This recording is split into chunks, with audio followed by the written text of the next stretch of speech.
Hi friends, उन्हें तैयार शिक्षक भर्ती में एक बार फिर से आपका स्वागत है। और एक बहुत ही बड़ी अपडेट निकल के आ रही है कि जूनियर में भी एकेडमिक जोड़ने की तैयारी प्रशासनिक तौर पर चल रही है, जो कि पूर्णतः गलत है।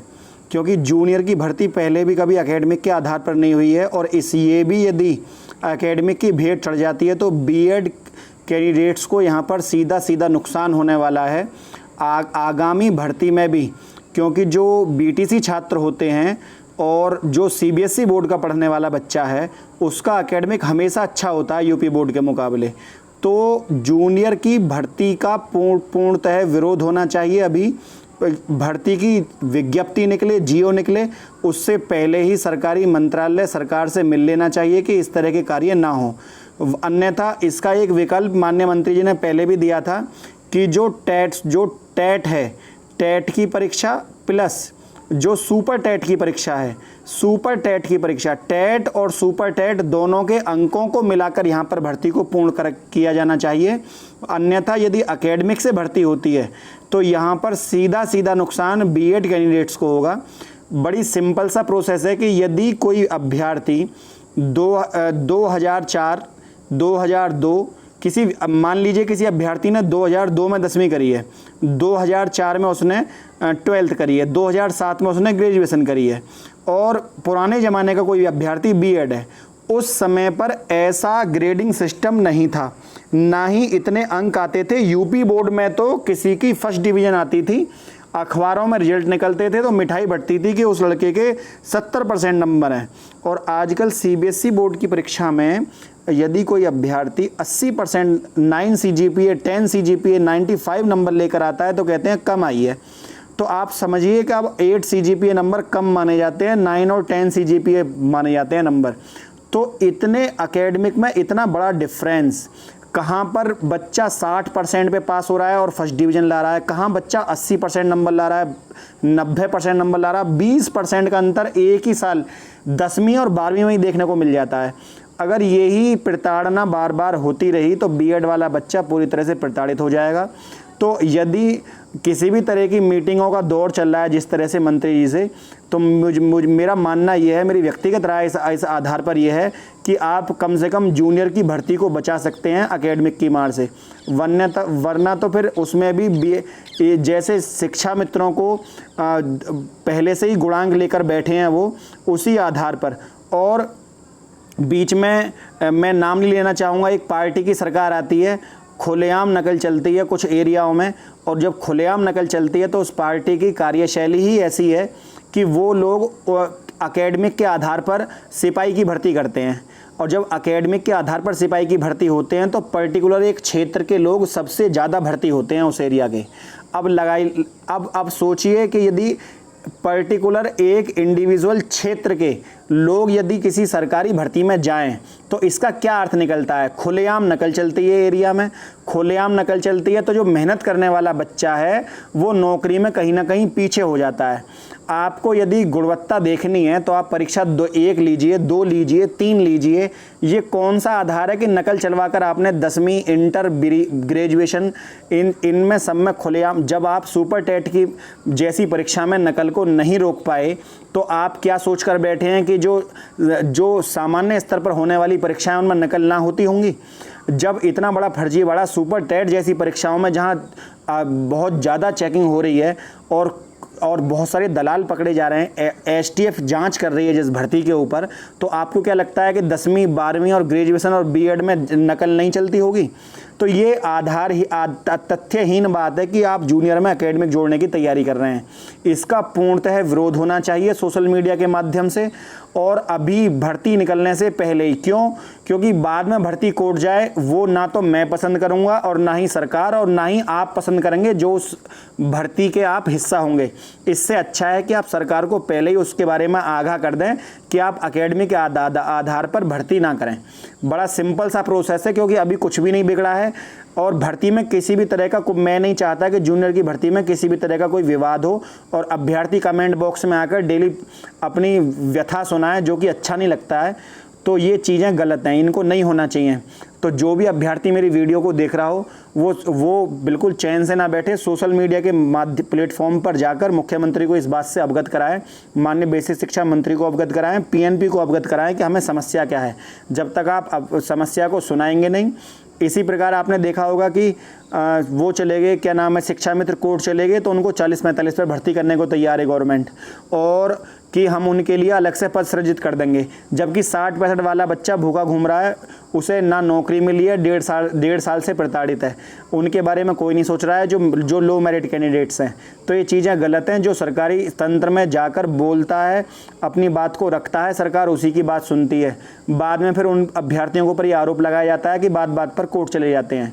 अब जब आप सही समय पर नहीं समझेंगे किसी बात को तो उन बातों का क्या अर्थ निकलेगा, आप समझ सकते हैं।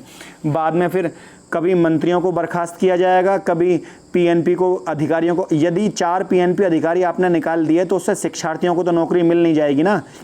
अभ्यर्थी को जो नुकसान हुआ है वो तो हो गया। अब कम से कम उसकी 51,112 पद बचे हुए हैं, उन्हें जोड़कर भर्ती अच्छे से पूरी की जा सकती है और सभी का पद यहाँ पर सुनिश्चित किया जा सकता है। एक विकल्प यह है कि जितने भी केस पड़े हुए हैं इस भर्ती पर, सभी अभ्यर्थी शांत हो जाएंगे। 60-65 पर पास होने वाले सभी अभ्यर्थी को यहाँ पर नौकरी दे दी जाए तुरंत, क्योंकि आपके पास पद काफ़ी खाली हैं। आप 40-45 पर 37,000 शिक्षा मित्रों को भर्ती कर रहे हैं। जब आप 40-45 पर शिक्षा मित्रों को भर्ती कर रहे हैं तो बड़ा सिंपल प्रोसेस है कि आपको 60-65 पर शिक्षा मित्रों को भी जो बीएड कैंडिडेट्स हैं या बीटीसी कैंडिडेट्स हैं या और कोई भी डिप्लोमा लेकर बैठे हैं, आप उन सबको यहाँ पर भर्ती देनी चाहिए। उसके अलावा दूसरा जो सिस्टम है वो ये है कि जो 60-65 पर शिक्षा मित्र हैं वो किसी पर्टिकुलर टीम से बिलोंग नहीं करते हैं। जो 60-65 पर शिक्षा मित्र पास है वो किसी पार्टी से बिलोंग नहीं करता है, ना ही उसका किसी पार्टी से कोई लेना देना है। ऐसे में वो जो अभ्यर्थी हैं वो आगे आएँ और कोर्ट में अपनी बात को रखें कि हमें नौकरी चाहिए, क्योंकि सभी शिक्षा मित्र एक जैसे नहीं हैं जो 40-45 पर हैं। 60-65 हालांकि कुछ शिक्षा मित्रों ने इसके लिए पिटीशन फाइल कर दी है कि हमें 60% पर नौकरी दी जाए, हमें नियुक्ति दी जाए, लेकिन और भी शिक्षा मित्र आगे आएँ और अपनी 60% पर नौकरी सुनिश्चित करें। इसके अलावा वो इतना कर सकते हैं कि मेरिट बजाय 40-45 का फेवर लेने के पद जुड़वाने के का काम कर सकते हैं, ताकि उनके स्वयं के पद वहाँ बचे रहें। वरना कोई फेरबदल हुआ तो मेरिट ऊपर नीचे जो चयनित छात्र हो चुके हैं उनकी भी होगी। तो पद जुड़ना एक ऐसा विकल्प है जिससे सभी का फ़ायदा होगा।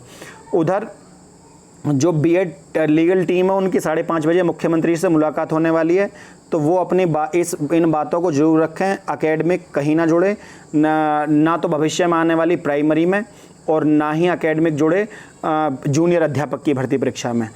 इसके अलावा 22,000 सीटें जो हैं वो जोड़ी जाएं और यदि आवश्यकता पड़ती है, जैसा कि अपने मॉडिफिकेशन में दाखिल किया था सरकार ने कि हमारे पास काफ़ी पद हैं 51,112, तो सरकार ज़रूरत पड़ने पर उन सबको जोड़कर यहाँ भर्ती सुनिश्चित की जाए, क्योंकि अध्यापक सही समय पर यदि आप भर्ती पूरी नहीं करते हैं तो ये भी एक गलत है। आपके पास पद हैं, आप बता रहे हैं हमारे पास पद हैं कोर्ट में, और अभ्यर्थी एक अपने डॉक्यूमेंट लेकर खड़ा है कि हमें नौकरी दीजिए, परीक्षा पास करके खड़ा है।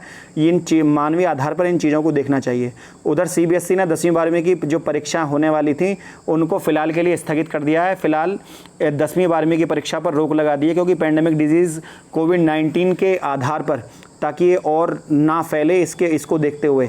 और सीटेट की जो परीक्षा है उस पर 10 दिन मात्र शेष बचे हैं।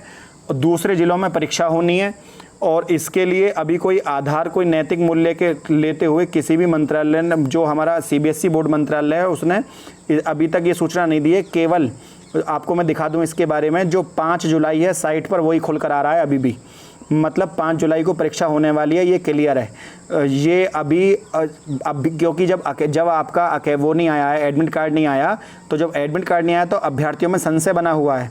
और वैसे मेरे हिसाब से इन्हें, जैसे कि बीएड एंट्रेंस एग्ज़ाम की तैयारी हो रही थी अपने गृह जनपद में कराने के, सीटेट को भी अपने गृह जनपद में ये परीक्षाएँ करानी चाहिए, ना कि अन्य ज़िलों में। अन्य ज़िले में अभ्यर्थी जाता है तो उसको परेशानी झेलनी पड़ती है। बस इतना ही बोलना था, क्योंकि बहुत सारी चीज़ें हैं मन में कि बार बार मन कुछ चीज़ों को सुनकर और पढ़कर विचलित हो जाता है कि ऐसी चीज़ें बार बार क्यों होती हैं। क्या सरकार जूनियर जैसी भर्ती को भी कोर्ट में फंसाना चाहती है? तो इस तरह के काम पहले से ही पैदा ना हो, इससे अच्छा है भर्ती निकलने से पहले ही उसके बारे में चर्चा कर ली जाए। जो चर्चा हो मंत्रालय स्तर पर हो, इस आधार पर चर्चा ना हो कि कोई भी आदमी वहाँ पिटीशन दाखिल करे और फिर डांस हो वहाँ कोर्ट में कि तुमने ये कहा, हमने ये कहा। ये चीज़ें नहीं होनी चाहिए। भर्ती समय से हो, मात्र 3 से 4 महीने में भर्ती हो जाए, अभ्यर्थी को नियुक्ति पत्र मिल जाए जयराम जी की। इससे ज़्यादा किसी को कुछ चाहिए नहीं। सरकार कम से कम एक 60-65 पर, जो पिछला बयान था हमारे माननीय मुख्यमंत्री योगी आदित्यनाथ जी का, मैंने अपनी पिछली वीडियो में दिखाया। उन्होंने ये कहा था कि हमें क्वालिटेटिव और जो क्वालिफाइड कैंडिडेट्स हैं, वो मेरिटोरियस कैंडिडेट्स हैं, वो हमें मिल नहीं पाए, वरना हम 68,500 की भर्ती पूरी करते, हमें पूरे छात्र मिल ही नहीं पाए। उन्होंने ये कहा था। अब 69,000 में 60-65 पर आपको लगभग 1.25 लाख छात्र, अगर फर्जियों को निकाल दें तो आपको लगभग 1.25 लाख छात्र मिलना है। आपके पास वैकेंसी भी हैं। अपने विचारों को पूर्ण करते हुए योग्य अध्यापकों की भर्ती प्रक्रिया आप सुनिश्चित करें। आपसे बस यही आग्रह है मेरा। और सोशल मीडिया के माध्यम से जो भी छात्र मेरी वीडियो देखते हैं या किसी भी तरह के कमेंट करते हैं, वो अपनी बात को पत्र के माध्यम से, सोशल मीडिया के माध्यम से, फेसबुक, व्हाट्सएप के माध्यम से अपनी बात को वहाँ तक पहुँचाएं। और आप जिस भी लीगल टीम से जुड़े हुए हैं, बीटीसी लीगल टीम से या बीएड लीगल टीम से, अपने जो लोग वहाँ जाकर मिलते हैं उन तक बात पहुँचाओ, ताकि वो अपनी बात को वहाँ आगे रख सकें। और कम से कम सीटें जुड़वाना और एकेडमिक ना होना और एनओसी किसी को ना देना। 3 मुद्दे। एक तो किसी को एनओसी ना मिले, एक एकेडमिक किसी भी परीक्षा में ना जुड़े, चाहे उसके लिए 3 परीक्षा लेनी पड़े लेकिन एकेडमिक ना जुड़े।